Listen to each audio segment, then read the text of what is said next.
Bienvenido al canal de Narraciones Budismo. El canto del Mahamudra.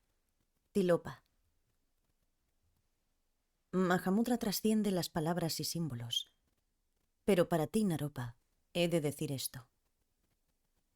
El vacío no necesita apoyo. Mahamudra descansa en la nada, sin hacer ningún esfuerzo, permaneciendo relajado y natural. Puede uno romper el yugo y obtener de esta manera la liberación. Si ves el vacío cuando contemplas el espacio, si con la mente observas la mente, destruyes las distinciones y alcanzas el estado de Buda. Las nubes que vagan por el cielo no tienen raíces, ni hogar, ni tampoco los diversos pensamientos que flotan en la mente.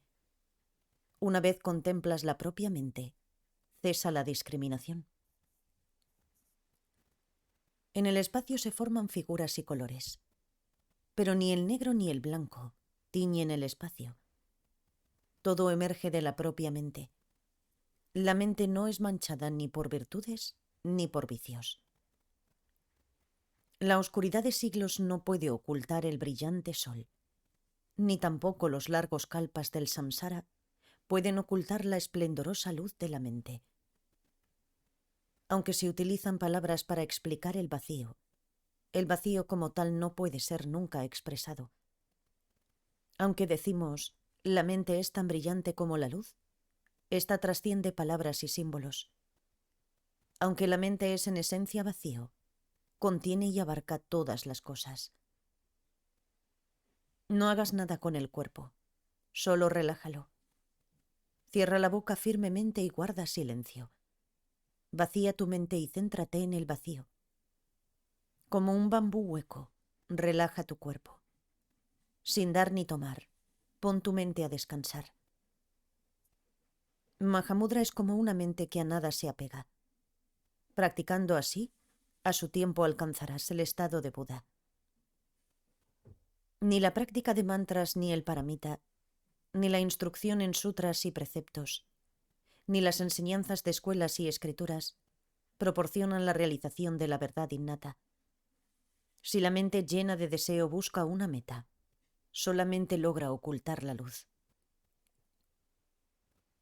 Aquel que observa los preceptos tántricos y, sin embargo, hace discriminaciones, traiciona el espíritu del samaya.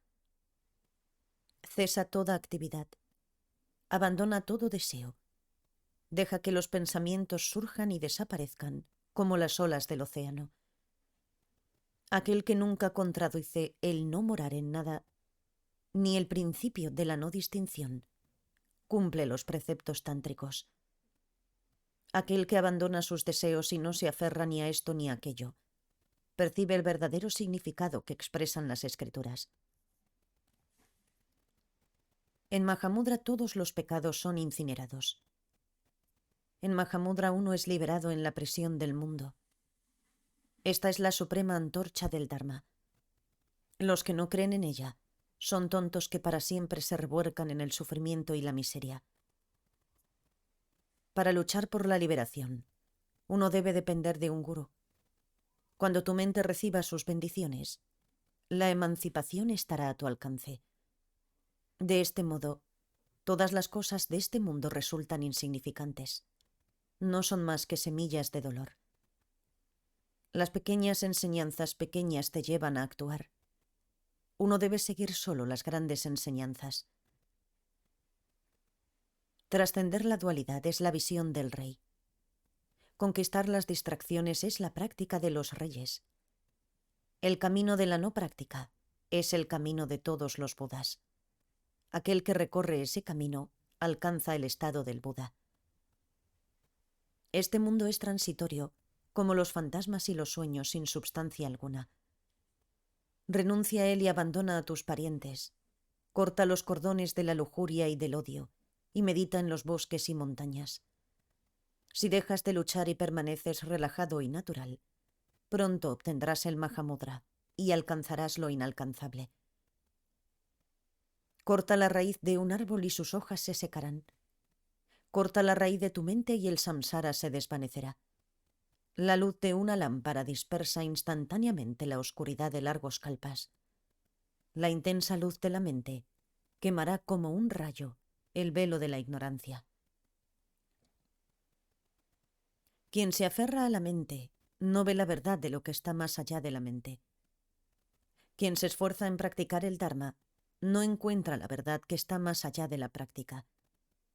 Para conocer lo que está más allá de ambas, mente y práctica, uno debe cortar de raíz la mente y observarlo todo en total desnudez. De esta forma, uno deja de lado toda distinción y permanece tranquilo. Uno no debe dar ni tomar, sino permanecer natural, porque Mahamudra está más allá de toda aceptación o rechazo. Puesto que Alaya es no nacido, nadie puede obstruirlo, ni mancillarlo. Al permanecer en el reino de lo no nacido, toda apariencia se disolverá en el Dharmata, y la voluntad y el orgullo se desvanecerán en la nada. La comprensión suprema trasciende esto y eso. La acción suprema maneja todas las situaciones sin apego. La realización suprema es tomar conciencia de lo inmanente sin esperanza. Al principio el yogui siente que su mente se precipita como una cascada. A mitad de su curso fluye lenta y plácida como el Ganges. Y al final es como un grandioso y vasto océano donde las luces del Hijo y de la Madre se funden en una sola. Colofón, traductor desconocido. Gracias por escuchar.